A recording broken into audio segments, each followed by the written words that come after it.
So after cashing in with another complimentary play last night with the Cubs, I've got a free NFL selection tonight on the Bears and the Packers. So far this season, I'm 14-7-1 with my complimentary freebies in the NFL. And I'm also going to take a look at your college game between Virginia Tech and Miami of Florida. But first, guys, here, I want to just address something very important here.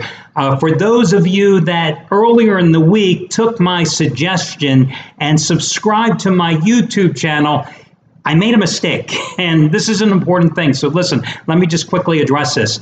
I told you that if you wanted to get alerted to the special videos like the Countdown to Kickoff show, the Rear View Mirror show, to go ahead and subscribe to my YouTube channel, and you would get an alert via YouTube when those videos got posted that I did not bother sending subscribers a message for my daily videos. That was a mistake. What I did not realize was that I did not have the ability on the YouTube channel to actually separate those types of videos, my daily video reports and the specialty video reports, because in reality, those special video reports, there's actually two versions. What you see here on the sites, there is another version that has a bunch of commercials, a lot of marketing materials and stuff. You don't see those videos because they're longer. They got a lot of crap in them that you don't really care about. So what happens is the video that you see here on the site, that goes on my regular daily video channel. Well, that's the one I asked you to subscribe to. That channel has a couple thousand subscribers already. I mean, I have like over 3.5 million views on that channel, over 1,900 videos I posted on that channel over the past few years. So what happens is those subscribers, they want to get alerted every time I post a video. And that's the one that I asked you to subscribe to. So now I'm telling you this. I made a mistake. So listen, you're not going to hurt my feelings, but I also do not want to bother you with those subscriber alerts. So those 15 or so of you that subscribed the past couple of days, you will not hurt my feelings because I don't want to bother you. If you do not want to get the subscriber notices every time I upload one of these daily video reports, just go back to the YouTube channel. The link is still here underneath today's video report, and just unsubscribe. That's all you've got to do.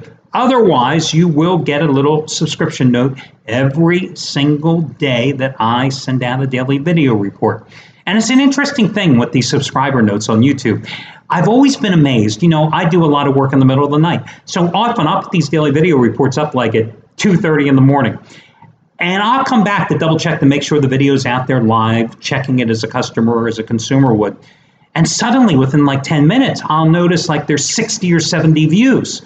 And I'm thinking to myself, these are people that are getting the subscriber notices from YouTube and are immediately watching my YouTube video. And I'm thinking, what are these 60 people doing at 2 or 3 in the morning? What are they up like me watching my video? They've got to have something better to do than watching my video report. And then I'm thinking, man, maybe they're like me and they're nocturnal and they just never sleep. Speaking of that, I actually intended to do this video report. Let's see, I got up at midnight. What is it right now? It's 4:15 in the afternoon Eastern time. Got up at midnight to actually start working today. I intended to actually do this video report at about 1 o'clock this morning. In fact, I shaved at about 1 o'clock this morning to do this video report, and then I got sidetracked, got working. Had to do about 100 other things today. So my 5 o'clock shadow, I think, arrived about 10 o'clock this morning, and here I'm finally getting around to doing the video. So let's get to it. Because I've got about 100 other things to do before midnight tonight, and I'll still be working. So let's talk about this Bears-Packers game. You know, in Sunday's video report, I mentioned that there was a writer for the Milwaukee Journal-Sentinel who had broken down Brett Favre's Aaron Rodgers' career. I don't know, maybe Brett Favre is going to make a comeback because they're so ticked off with the way Aaron Rodgers is playing. They've broken down Aaron Rodgers' career in 16-game segments, and the most current 16-game segment going into the Dallas game on Sunday, going back to the debacle at Denver last year when he had a career-low passing performance in terms of yards in a game and a 27-10 loss to the Broncos, that this was the worst 16-game segment of Aaron Rodgers' career. And, of course, then he had another bad game against the Dallas Cowboys on Sunday. And he said that Rodgers was no longer in the upper echelon of quarterbacks in the NFL. And he said that if you took in one single game, all things being equal, that he would only rank him perhaps the number 5 quarterback in the NFL. And I mocked that analysis. I agreed with him that Tom Brady would be number 1. I mocked him for putting Russell Wilson number 2, mocked him for having Cam Newton number 4, and putting Rodgers number 5. Maybe in retrospect, no, I still don't buy it. Listen, Rodgers is struggling, okay? This Packers offense is struggling. But Aaron Rodgers is not washed up. And if Aaron Rodgers is ever going to have a breakout game, it's going to come tonight against a Chicago Bears defense that has a ton of injury woes. Now, listen, Packers have their own injury problems. They're going to be minus Eddie Lacy and James Starks in the backfield. They've got their cornerback situation is totally in disarray. They have so many injuries at that position in the secondary. But the Bears have just as many, if not more, injuries in their secondary and along their front 7. This is a game that Rodgers, it's going to be on his shoulders, especially since, as I said, the Packers don't have much of a ground game here tonight. It's going to be on Rodgers and on his receivers to deliver. And I say they get this job done. Now, true, last year the Bears came into Lambeau, and you remember they pulled the upset. But it wasn't it the night they were honoring Brett Favre, in fact, and retiring his jersey? But still, Green Bay has won and covered 8 of the last 10 in this series. And listen, the Cowboys are just a damn hot team right now with 5 straight wins. The Bears do not have Zeke Elliott, okay? They do not have a defense that plays nearly as good as Dallas's did. And I don't think that at this price you're being asked to lay 7.5 points. And naturally, I would go ahead and buy down the half point in this situation, that it's an exorbitant price to be asked to lay with Green Bay tonight. So I'm going to go with Green Bay. This Chicago team, they were up, 13-0 going into the fourth quarter at home against Jacksonville?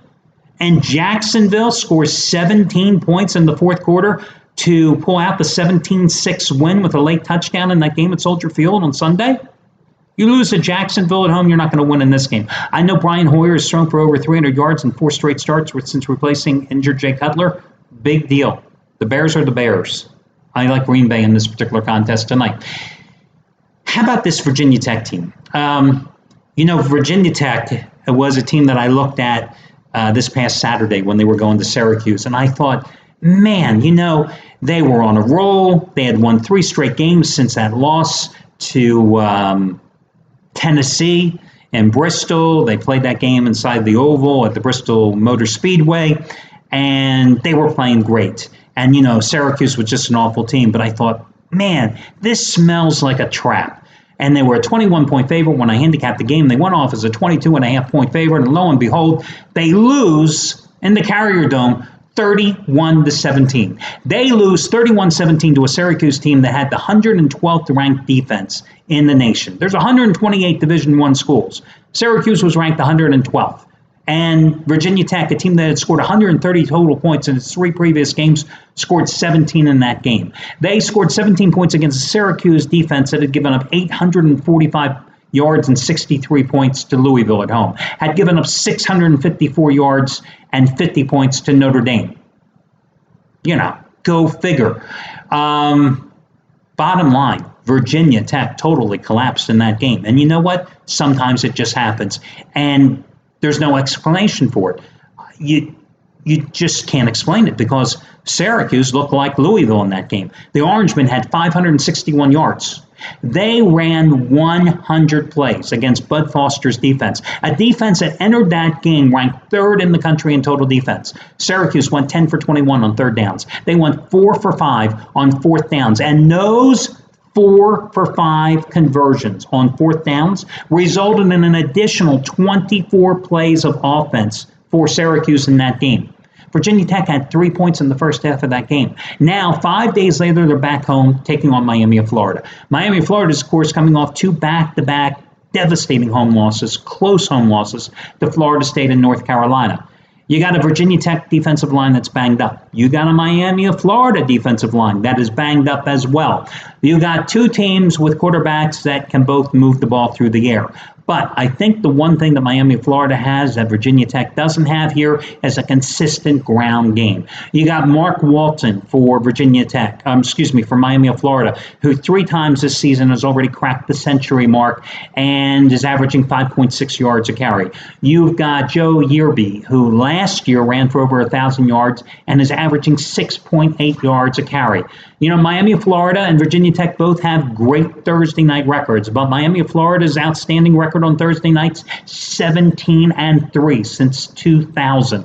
And one of those wins was a 30-6 pasting of the Hokies in Blacksburg 2 years ago. Miami has won and covered 3 of the last 4 meetings in this series. Now, it is true, Virginia Tech has won its first 3 home games by a combined 139-30 score. But who did they beat? Liberty, East Carolina, Boston College. Yeah, Boston College put up a hell of a battle against Clemson a couple of weeks ago, didn't they?